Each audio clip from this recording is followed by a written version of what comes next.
एक लड़की होती है, उस लड़की की उम्र लगभग 21 वर्ष होती है। वो अपने पिता को खाना खिलाने के बाद और अपने पिता के बिस्तर पर ही लेट जाती है। पिता पूछते हैं, बेटी आज हमारे बिस्तर पर क्यों लेटती है? तो वो लड़की कहती है, पिताजी आज हमें इस घर में डर लग रहा है, घर में अच्छा नहीं लगता, क्योंकि माँ है नहीं। आज मेरी इच्छा ऐसी है कि हम आपके साथ ही लेटें। लेकिन पिता जो था पहले भी अपनी बेटियों से इतना हित करता था, लेकिन वो लड़की अपने पिता के पास लेट जाती है, जिसकी उम्र होती है 21 वर्ष। जब रात्रि होने को आती है तो वही लड़की अपने पिता के साथ हरकतें करना शुरू कर देती है। जब पिता को बार बार टॉर्चर करती है, पिता को छेड़ती है और पिता से कुछ ऐसी अश्लील हरकतें करती है, तो पिता भी कुछ सदमे में आता है और फिर धीरे धीरे यहाँ तक होता है कि पिता और पुत्री का संबंध उस जगह पर पहुँचता है जो पति और पत्नी का होता है। नतीजा ये होता है कि वो बेटी अपने ही पिता के साथ संबंध बनाती है और यहाँ तक होता है कि 1-2 दिन नहीं, कई एक दिन संबंध वर्षों तक यूँ ही चलता रहा। आइए, जानकारी देने से पहले आपसे निवेदन यही करना चाहते हैं, अगर हमारे चैनल पर आप नए हैं तो चैनल को सब्सक्राइब करें, वीडियो को लाइक करें और ये कहानी पूरी अवश्य सुनें। ये कहानी मध्य प्रदेश सागर जिला की है। प्रेमलाल की जो बेटी होती है, इसकी उम्र 21 वर्ष होती है। छोटी बेटी होती है, उसकी 17 वर्ष होती है। एक बेटा होता है, इसकी उम्र 10 वर्ष होती है। लेकिन इनकी जो पत्नी होती है 2 वर्ष पहले वो गुजर जाती है। तो प्रेमलाल ये विचार करते हैं, जिनकी उम्र लगभग होती है 45 वर्ष, जवानी होती है थोड़ी, तो विचार करते हैं कि बच्चे छोटे छोटे हैं और हम दूसरी शादी करेंगे। दूसरी शादी का भूत सवार हो गया। जब दूसरी शादी का भूत सवार हो जाता है, जो लड़की उसकी जो 20-21 वर्ष की होती है, वो समझदार लड़की होती है। वो जब कॉलेज में आती है, कॉलेज में आने के बाद अपनी सहेली से परामर्श करती है और सहेली से पूछती है कि मेरे पिता दूसरी शादी करने जा रहे हैं, दूसरी माँ लेने जा रहे हैं। तो उसकी सहेली होती है, वो कहती है बात बस इतनी ही है कि तुम्हारे पिता जो होते हैं, हम आपको एक बात बताएं, आपको एक सलाह दें, अगर आप उस पर खरी उतर जाओ तो वो कहती तू मुझे सलाह बता क्या करना चाहिए। बोले तेरे पिता हैं, ये अब इश्क के हवसी हो चुके, इन्हें अब अयासी की आवश्यकता है, तुम्हारी माँ है नहीं तो इन्हें न बच्चों की आवश्यकता न किसी और की, केवल एक अयासी की आवश्यकता है।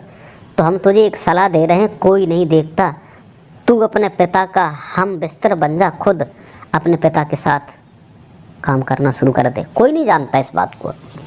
वो लड़की होती है अपनी सहेली के कहने के अनुसार और उसकी सूझबूझ के साथ, और वो समझ जाती है और अपनी सहेली की बात को मान लेती है। उसकी सहेली कहती है तू अपनी माँ का फर्ज अपने पिता के साथ अदा करना शुरू कर दे। तो वो लड़की कॉलेज से आती है, आने के बाद और अपने पिता को भोजन कराती है। भोजन कराने के बाद और अपने पिता के बिस्तर पर लेट जाती है और 2 बहन भाई अलग लेट जाते हैं। लेकिन पिता कहते हैं बेटी आज बात क्या है, मेरे साथ क्यों लेट रही, क्या है, अपने बिस्तर पर लेटो। तो कहती है पिताजी आज मुझे बहुत डर लग रहा है, मुझे डर लग रहा है, घर में माँ है नहीं, मैं आपके साथ ही आज सोऊंगी। लेकिन पिता भी कहने लगा ठीक है, अगर ऐसी बात है तो आप लेट जाओ। तो वो लड़की पिता के साथ लेट जाती है। धीरे धीरे जैसे रात ढलती जाती, बढ़ती जाती है, वैसे वैसे वो लड़की अपने पिता के जिस्म को छूना शुरू कर देती है, अंग को सहलाना शुरू करती है। पिता को भी कुछ जागरूकता होती है। पहले पिता तो सदमे में थे, बेटी है मैं क्या कह सकता हूँ, लेकिन वो भी एक किसी का हाथ लगने से वो भी तैयार हो जाते हैं। कहते हैं अगर कोई बात है, बेटी कहती है पिताजी मुझे शादी की आवश्यकता है और तुम्हारे पास मेरी माँ है नहीं, तो कुछ बनता बिगड़ता नहीं है, तो मेरे साथ जब इच्छा चाहे तब करना, मेरे साथ करो। तो वो पिता होता है अपनी बेटी के साथ अयासी करता है। एक दिन नहीं, जब स्कूल से आती है, जब मर्जी आए तब करते हैं, जब मर्जी आए तब जाते हैं। 2-4 सालें हो जाती हैं। एक दिन ऐसा होता है कि वो लड़की प्रेग्नेंट हो जाती है। जब वो लड़की प्रेग्नेंट हो जाती है, होने के बाद वो लड़की धीरे धीरे, जब उसका 4-5-6 महीने होते हैं तो उसके पेट में दर्द होता है। जब उसके पेट में दर्द होता है तो अपने पिता से कहती है पिताजी आज दर्द हो रहा है। दर्द के चलते वो लड़की जो होती है अपने पिता को लेकर के हॉस्पिटल में जाती है। जब उसका चेकअप होता है तो वो लड़की 5 महीना की प्रेग्नेंट होती है।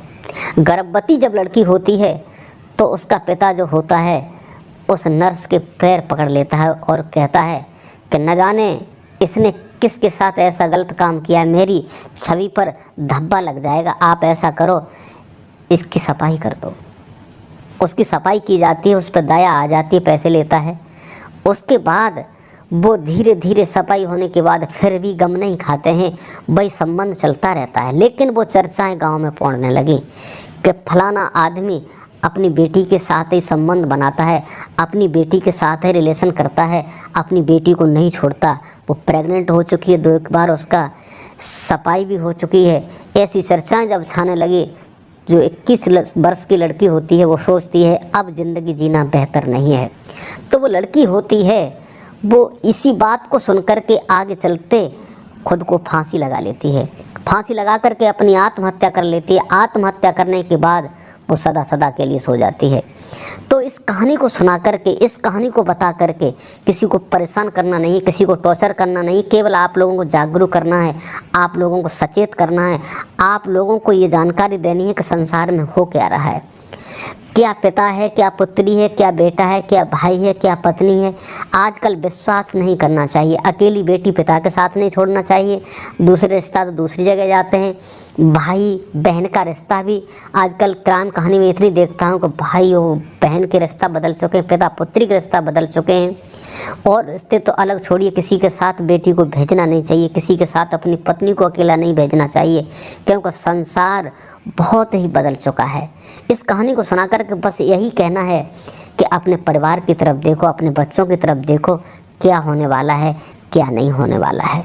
इस कहानी को सुनाकर बस यही जागरूकता करना है कि मेरा परिवार कैसा है, किसी का दिल दुखाना नहीं है, किसी को परेशान करना नहीं है। मिलते हैं अगली ऐसी ही कहानी में, तब तक के लिए नमस्कार, जय हिंद, जय भारत।